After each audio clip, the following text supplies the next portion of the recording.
Hello, in this video I'm going to tell you, can you pay with your Samsung Galaxy S25? Okay, so the quick answer is yes, but also I'll show you where to find the NFC settings and the default wallet app. So to find it, open up your settings, then click on connections and make sure that NFC and contactless payments are enabled. Also, when you click on that, you can change your default wallet app. If you click on that, we have two options. We have the Google Wallet or the Samsung Wallet. Also, if you want to pay with your Samsung, you need to add a card into your Google Wallet and then select the default wallet app in here.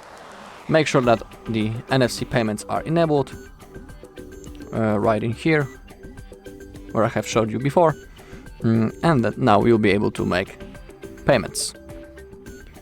Alright, that's all in this video. Thank you all for watching. If you found this video helpful, please leave a like, comment and subscribe.